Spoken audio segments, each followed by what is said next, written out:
Olá, querido aluno, querida aluna, tudo bem? Hoje nós vamos iniciar o segundo módulo da nossa aventura na capacitação e aprofundamento em gestão adequada de conflitos. O nosso segundo módulo vai te trazer a gestão adequada de conflitos com um olhar para além da mediação. Por que é que a gente trouxe esse nome aqui? Porque você sabe que você que já atua como gestor de conflitos, só que ainda não tinha entendido que o nome é esse, você já entendeu que por muitas vezes saber técnicas de conciliação e técnicas de mediação podem ser essenciais. Na verdade, elas são essenciais. Só que quando se lida com o ser humano, quando se lida com a comunicação, com conflitos difíceis, com nós difíceis de desatar, você também precisa de aportes para isso. Eu aposto que você que está aí, você que resolve problemas todo dia, como nós do sistema de justiça resolvemos, você às vezes olha para aquele conflito e diz, poxa, eu não sei mais o que fazer, eu não tenho mais ideias para isso. E tudo bem. Então, esse curso vai te trazer essa ideia para além da mediação. O que é que eu posso fazer, qual conhecimento que eu posso adquirir para que alcance voos além daqueles que eu já trilhei ao longo do meu caminho. E aí eu te lembro que aqui na Unieducar eu já tenho um curso à disposição para você sobre as noções básicas de mediação e conciliação. É o curso de capacitação em mediação extrajudicial. Naquele curso, a gente já entendeu quais são as noções básicas, diferenças entre conciliação e mediação, as políticas públicas de tratamento adequado de conflitos estão lá. Nesse curso aqui, nós vamos nos aprofundar em nós mesmos para aprender muito além do que aquilo que a gente aprendeu lá. Nós vamos juntar o nosso aporte daqui com o aporte de lá, tá certo? A primeira coisa que nós precisamos entender é a multidisciplinariedade da gestão de conflitos.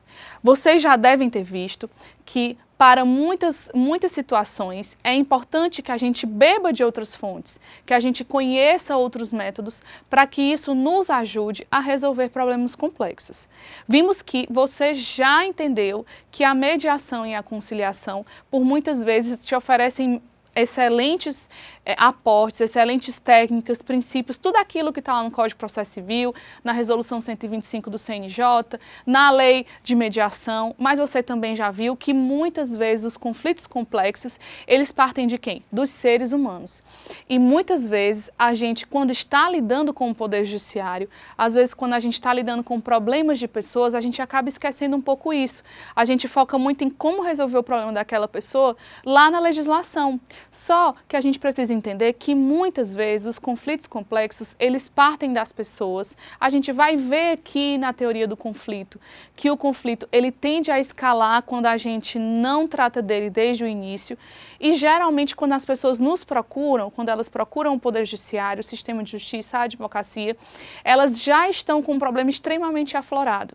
É muito difícil que uma pessoa venha até nós com um conflito extremamente tranquilo, extremamente fácil de resolver, né? Mas é muito mais comum que as pessoas procurem a gente quando o conflito já está altamente escalado. E aí, como é que nós vamos fazer para ajudá-las? Eu sempre falo que o advogado, da visão do meu lugar de fala, né, que sou advogada e sou mediadora de conflitos, eu sempre falo que o advogado ele é um instrumento de ajuda. Ele é aquela pessoa que vai vir ali, o conflito já está posto e ele vem como um instrumento de ajuda. E nesse sentido, para ser instrumento de ajuda de alguém, a gente precisa ter noção das ferramentas que a gente pode lançar mão.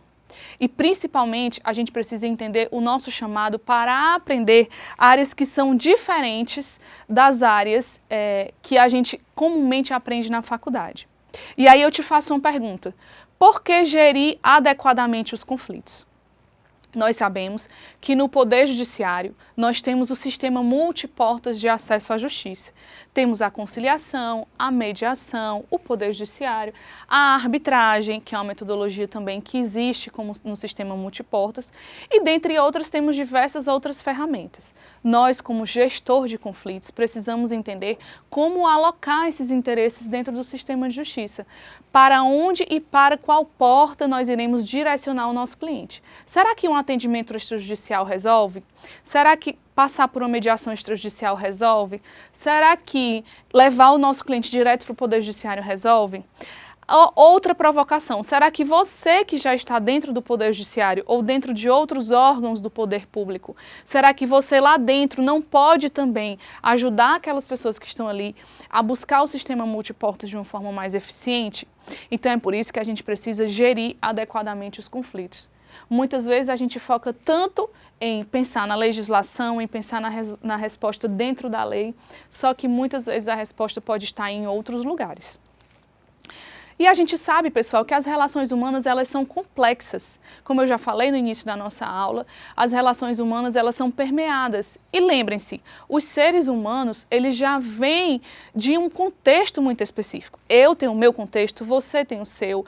Todo mundo que está aqui nos assistindo, que está acompanhando essa aula, tem o seu próprio contexto. Sua história de vida, seus filhos, sua família, avós, pai, mãe, a sociedade, o lugar na sociedade que você ocupa. Então, é importante a gente entender que desse jeito, da mesma forma que eu tenho o meu lugar, você tem o seu. E nós precisamos respeitar todo esse contexto de vida de cada pessoa. É claro que dentro de um processo, é claro que dentro de uma demanda judicial, é impossível a gente esgotar tudo isso. Mas por que não lançar mão dessa compreensão da complexidade do ser humano para ajudar, ser ferramenta, ser instrumento de ajuda para essas pessoas? A partir do momento que a gente se entende como instrumento, a gente entende de que forma a gente pode ajudar de uma forma mais eficaz, de uma forma mais efetiva. E nesse sentido, é importante entender que para cada conflito há uma porta adequada dentro do sistema de justiça. E aí, como já falamos aqui, temos a mediação, a conciliação e temos várias outras formas de ajudar aquelas pessoas a resolver os conflitos. E ainda te instigo a ter criatividade. Às vezes, dentro do seu ambiente de trabalho, existem outras formas, como, por exemplo, círculos de paz, promoção de palestras. Você pode fazer várias coisas dentro do seu ambiente para que você possa introduzir a gestão adequada de conflitos, independentemente de métodos. A gente pode falar sobre isso depois, eu posso trazer também essas informações, essas dicas para vocês utilizarem no dia a dia de vocês e acabarem por trazer a gestão de conflitos de uma forma muito mais ampla dentro do seu ambiente de trabalho. Vejam aqui esse slide que eu trouxe para vocês. Olhem só, o slide está um pouco cortado, mas olhem só a diferença da família anterior para a família como ela é hoje em dia, né? A gente vê aqui que essa família, ela tem um pai aqui no centro, a gente tem aqui a mãe como a pessoa que cuida, né? Que é a pessoa que é o centro, é o norte daquela família. Muitas vezes essa mulher não tinha como trabalhar, ela ficava sempre envolvida com os cuidados com os filhos. Olha os filhos aqui muito bem posicionados, né? Muito bem pano passado, como a gente fala de uma forma mais informal. Vejam aqui como essa família, ela tem uma característica específica. Lembrem-se que nessa época as fotos eram um acontecimento. Então, quando a família ia tirar foto, todo mundo se arrumava, ficava bonito, todo mundo se comportava para isso. Agora vejam aqui essa foto de uma família moderna. Aqui nós temos um filho, um pai, mãe, filha, pelo que eu entendo, e ainda tem um filho aqui, só que acabou que com a formatação não deu certo. Mas dá pra gente entender aqui que essa família é uma família mais plural, uma família colorida, né? Uma família em que o pai está aqui aparentemente mais divertido, rindo, né? Temos menos o peso da formalidade nessa família. E o que é que isso traz pra gente, né? Isso traz várias percepções de que as coisas estão mudando, as realidades são diferentes. Eu trouxe aqui para vocês a escola também. Olha só como era a escola antigamente. Bandeira do Brasil, todo mundo aqui de bracinho, né? Organizado, todo mundo com a mesma cor de roupa, uns para um lado, outros para outro, os pequenininhos aqui sentados com a mãozinha exatamente posicionada no mesmo lugar e todos com a roupa igual. Isso, pessoal, dava pouca margem para a gente ser quem somos. Mas vejam como a escola moderna é. E essa escola, vejam lá, nem é tão moderna assim, olha o celular que a menina está usando, né? Mas vejam que aqui, todo mundo está usando a cor que quer, o menino de azul, a menina de rosa, a menina de branco, as mochilas coloridas que eles provavelmente escolheram, a brincadeira, a risada. Então vejam que realmente as relações humanas, elas estão sendo cada vez mais valorizadas como elas são. E a sociedade está em permanente mutação, né? Vejam que a gente não é estático no mundo, nós estamos sempre aprendendo mais. Estamos, inclusive, vivendo uma revolução tecnológica, que é a Revolução 4.0, né?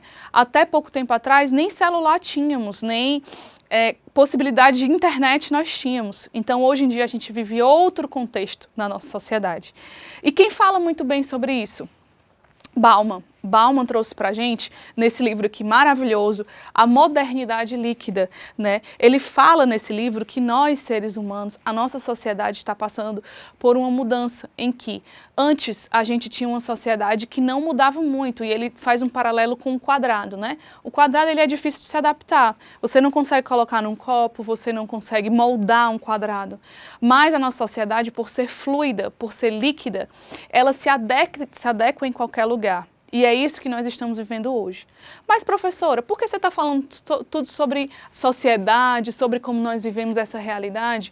Para vocês entenderem que a nossa sociedade, ela está nessa constante mudança. E que nós, seres humanos, não podemos esperar que tínhamos as mesmas respostas para os problemas que nós temos hoje em dia. E que você precisa dessa multidisciplinariedade da mediação, aliás, a multidisciplinariedade na mediação, para que você consiga se adaptar a todas essas mudanças que a sociedade precisa da gente, que a sociedade nos chama. Mas para isso você precisa entender, desde o começo da nossa aula a gente vem falando sobre essa grande complexidade das relações humanas e que nós estamos nessas mudanças e que você precisa entender tudo isso. Tudo bem, professora, mas e agora? O que é que eu faço? Eu já entendi que a sociedade mudou. Eu já entendi que eu preciso me adaptar. Então, o que é que eu preciso fazer para resolver isso? Você precisa entender a importância de outras áreas do conhecimento. Em que água, em que fonte eu posso beber para aprender mais sobre isso. Já te dei a dica do livro do Bauman para você começar a sua leitura. Você já entendeu no módulo anterior que você também tem que ler o livro de comunicação não violenta. Então, você vai entender que outras áreas vêm para poder nos ajudar. Que áreas são essas, professora? Aqui não tenho pretensão de esgotar o tema, não. Você aí na sua casa vai entender, você que está me assistindo, vai entender que existem outras áreas que você pode também lidar, que são áreas que vão fazer parte, que vão permear o seu dia a dia. Mas aqui eu trouxe outras opções para você entender. Psicologia, claro, nós estamos lidando de seres humanos. Que área, por excelência, se preocupa com as relações humanas? Psicologia. Sociologia. Excelente, já te dei a dica do Bauman, mas temos outros autores excelentes de sociologia que inclusive nos ajudam a entender muito direito. Vocês já lembram da faculdade de direito, quem fez faculdade de direito, que sociologia é uma área muito colada ao direito, inclusive temos uma disciplina obrigatória no primeiro semestre. Até então, né?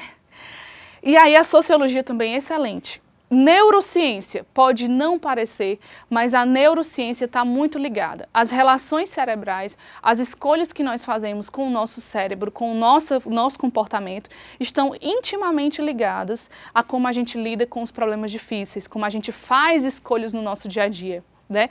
Tem um livro muito bom que é o Rápido e Devagar, do Daniel Kahneman. Ele traz para a gente, inclusive foi um prêmio Nobel de Economia Comportamental, que ele traz para a gente a relação entre a neurociência e a psicologia. Excelente dica de leitura também. Economia, economia comportamental, economia financeira, todas essas áreas permeiam o nosso dia a dia. E a filosofia, o estudo do ser humano. Quem sou eu? Aqui é a filosofia. Então, a partir de agora, você já entendeu que é muito importante ter um repertório e que esse repertório vai te ajudar fora daquilo que você tradicionalmente se preocupa em aprender. Eu trouxe aqui para encerrar nossa aula sugestões para ampliar o seu repertório e eu preciso que você anote aí. Você precisa buscar outras áreas do conhecimento, você já entendeu que áreas são essas pelo nosso slide anterior. Você precisa ler mais e ler fora do Poder Judiciário.